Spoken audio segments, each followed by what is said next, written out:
Okay, calm down. We are bringing on Norman Solomon, who is Executive Director of the Institute for Public Accuracy and National Director of RootsAction.org. His latest book is War Made Invisible: How America Hides the Human Toll of Its Military Machine. In a starred review, Kirkus Reviews called the book a powerful, necessary indictment of efforts to disguise the human toll of American foreign policy. The paperback edition of War Made Invisible was published this fall with a 30-page afterword about the Gaza war. And he is a prolific journalist, media critic, and activist. So welcome, Norman. Hey, thanks a lot, Katie. Thank you so much for coming on the show. Pleasure. So I wanted to start off by asking you some questions about what has changed since you wrote War Made Invisible, what you had to add to this about Gaza, and how it changed, if it did at all, the kind of overall thesis of the book. Well, the main thesis when the book came out a little over a year ago had to do with the way in which in this century we went from, boots on the ground, as the saying goes, hundreds of thousands of US troops in Iraq and Afghanistan. And although the coverage was hiding the human realities of the war, at least it was on front pages and evening news, and people were scrolling. They would see video of troops heading out and bombers, and then the troops coming home. But slowly and steadily in this century, it changed where the wars were not so obvious to the US public, and they were more and more being fought from the air. And it was the long range Raytheons and Boeings and other corporations that were really finding new ways to make huge profits. And so the War Made Invisible title has to do with the way in which the realities of war more and more on the superficial level and also on the cognitive and emotional levels as well were really fading into the, you might say, to mix metaphors, the walls of the echo chamber. We didn't see it, we didn't hear it. It was very much euphemized. So after the book came out, and then a few months later, the war on Gaza began, I wanted to write an afterword for the paperback that I knew was coming out this fall. And I thought about, now, what is the relevance of the through line of the book, the title and the subtitle? And I came up with, as I really pondered this, that the invisibility of war, in this case, financed and enabled by the US government, really was a replica of the way in which the US media covered and didn't cover what the US had been doing earlier in the century in Afghanistan and Iraq and Libya and elsewhere that we got even less attention to. And then the subtitle, How America Hides the Human Toll of Its Military Machine. And Katie, I think now this is even much more obvious than it was 6 months ago or almost 12 months ago. And that is that the US war machine and the Israeli military are essentially the same. They're not identical, they have different command structures, but when it comes down to their functions, the way in which they operate in the Middle East, and the way in which they, to stretch the word, their ethical precepts are so degraded and so, from a public relations standpoint, so Orwellian that there's tremendous continuity. And I sort of close this particular thought by mentioning that the day after October 7th, both the Israeli ambassador to the United Nations outside of a Security Council meeting in New York and the Israeli ambassador to the United States speaking on the PBS Weekend show both used the same phrase.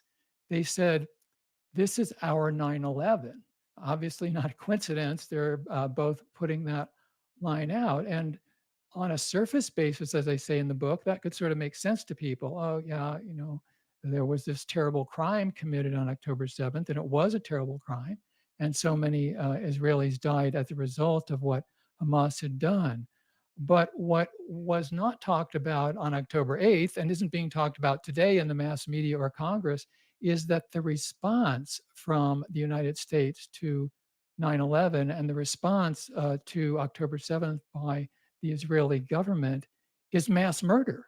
And so you look at the numbers and you try to connect with the humanity of people who have been slaughtered and still are being slaughtered by, in this case, the Israeli government, and the role of the US news media and what passes for political discourse along Pennsylvania Avenue in Washington is to make them invisible. And this is a theme that was in the initial edition of War Made Invisible, and that I elaborate on in terms of the context for the terrible war ongoing as we speak in Gaza. And that is that there are two tiers of grief, two levels of grief that we are overtly and insidiously encouraged to connect with and not connect with. So, to sort of sum up, there are people on this planet who US mass media and the US government tell us subtly and not so subtly their lives really matter. American troops, Ukrainians who are being killed by an official enemy of Washington, their lives really matter. And I have no quarrel whatsoever with that empathy. But then there are people whose lives at the other tier of grief who are discounted, who are, without it being so overtly said, treated overall, with rare exceptions in the news media, as subhuman. And this is where we get into a fascistic kind of politics that certainly is overt from the Israeli government and is being actively enabled by the US government. Really interesting because we're going to get to that discrepancy in a second, and of course it makes me think of and you referred to this as well frequently, Chomsky's worthy victims and unworthy victims. But Right. what's fascinating about this invisibility issue is, and so and someone else was talking about this, about actually, I don't know if you saw the movie Zone of Interest, which is about Yes. commandant living next to Auschwitz and how normalized everything is. And there's a lot of talk, of course, about Arendt's concept of the banality of evil. But as a friend pointed out, after we saw that film, it's actually kind of the opposite in the case of Israel, not in the United States' representation of the Israeli assault, but in Israel's representation of it, because there's actually like a celebration of evil, like a glee of evil. You see these live streams of people celebrating. They don't even try to hide it, right? They wear women's lingerie. They literally gang rape someone on video. They at that Stay Taiman. They celebrate when they put on people's clothes. They celebrate when they take over their homes. But there, of course, is an attempt to cover up what's happening here. So the Israeli government, says one thing when it's speaking to Israelis, and then another thing when it's speaking to a Western audience.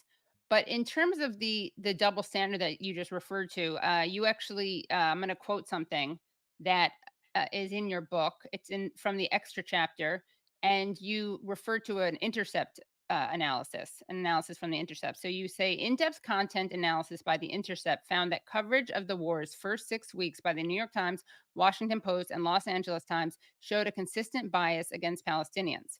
Those highly influential news outlets, quote, disproportionately emphasized Israeli deaths in the conflict and used emotive language to describe the killings of Israelis but not Palestinians, end quote. For example, quote, the term slaughter was used by editors and reporters to describe the killing of Israelis versus Palestinians 60-1, and massacre was used to describe the killings of Israelis versus Palestinians 125-2. Horrific was used to describe the killing of Israelis versus Palestinians 36-4. And we see that right now, to this day, we see that media bias and that whitewashing and obfuscation of Israel's crimes. In fact, a New York Times article from today says that Israel sends troops into southern Lebanon, not that Israel invades southern Lebanon. So, can you talk more about the way the media's whitewashing, not just what's happening in Gaza, but how it's applying to what's happening now in Lebanon? The language is really crucial. As you use the term normalization, which I think is very important for us to keep circling back to as we analyze what's happening. In the US, it's a normalization of Orwellianisms that become so routine that we don't, or we're encouraged not to give it a second thought. In terms of the Israeli attack on Lebanon, it's classic. Israel is retaliating. And while there is some mention that Iran says they're retaliating against Israeli attacks, that is at arm's length in terms of the language. And when we get to the bombing, for instance, of hospitals, and this is where in the book I get into comparing, say, and certainly a terrible Russian war on Ukraine, but quite correctly, properly, there has been huge amounts of empathetic coverage in US media about how Russia has bombed hospitals in Ukraine. And then you compare it to the US coverage of Israel's bombing of health centers, ambulances now in Lebanon, as well as classically in Gaza. The tonality is really different with some exceptions. And as I say in the book, the essence of propaganda is repetition. It's the code words, the catchphrases, what's put in, what's left out time and again. So that's where the stats that I cited that The Intercept came up with in its study is so important. An example, when you step back a little bit, okay, this is the first 6 weeks after October 7th, and these most were told highest quality of US media outlets, LA Times, Washington Post, New York Times, they use in their narrative, their reporting, the word slaughter 60 times, applying applying it to what was done to Israelis. And they use it once, the same word, to what's being done to people in Gaza. And it's even worse because in that period of time, many more people were being killed, civilians were being killed in Gaza. And we know, the United Nations has been very clear about this, that the large majority of people killed, courtesy of U.S. taxpayers by the Israeli military, have been children and women. And something that I have written about and allude to indirectly in the book is that people may remember in Uvalde, Texas, when there was the killing at a public school, and there was some media coverage. The young man who slaughtered those people at the school had bought the gun and ammunition at a gun shop. And the question came up, well, what about the gun shop that sold what turned out to be lethal material? And the owner of the gun shop did not know what the sold weaponry would be used for. Joe Biden knows and has known for 51 months what the weapons that the US was providing to Israel would be used for and was being used for. And the same goes for people in Congress. And I give the example in the book, which at the time sort of blew my mind. And I thought it was important to put in the afterword of War Made Invisible, because again, it's another permutation of the inhumane, desensitized, spiritually deadening invisibility that is conferred upon what the United States government does in our names with our tax dollars. We had Chris Van Hollen, one of the very few senators from Maryland who went to Gaza, who went to the border. This was in February of this year. And he saw huge quantities of trucks laden with food and water and medicine, and they were blocked at the border by the Israeli military. And on the other side of the border in Gaza, people were suffering and wasting away, and some of them starving. So Van Hollen goes on the floor of the United States Senate, and he says that what the Israeli government was doing, what the leaders of the Israeli government were doing, was a war crime, and the leaders of the Israeli government are war criminals.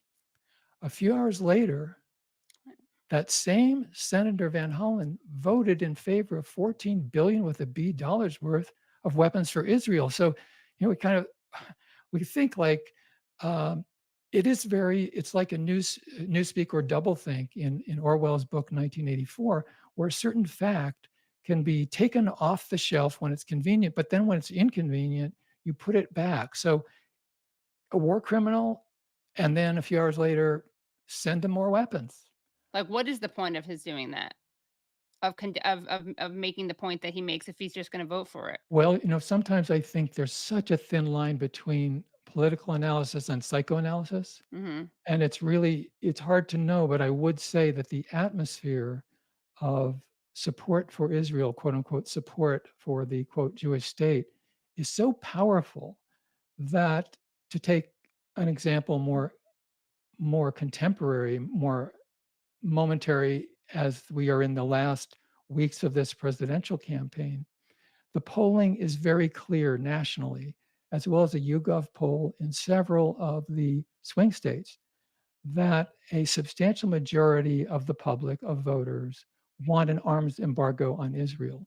And one of the questions asked was, if you knew that the Democratic nominee supported an arms embargo, would you be more or less likely to vote for that person, to vote for Harris? And it isn't even close. More people would, they said, vote for Harris if she would come out for an arms embargo. And yet, like Van Hollen turning around and voting for the weapons, Harris has been very clear that she has no intention of supporting an embargo on weapons to Israel as it keeps the ongoing daily massacre going on. So that's a sort of a political schizophrenia that we can chalk up to old school, that Biden personifies, just fealty to the Israeli government, and also just plain cowardice, afraid of the pundits, more worried about what the Zionist pundits at the New York Times and Washington Post and those on MSNBC and the other cable news networks will say about you. And this is a really, you might say, ethically, morally, spiritually corrosive reality that does make wars invisible in a visceral sense.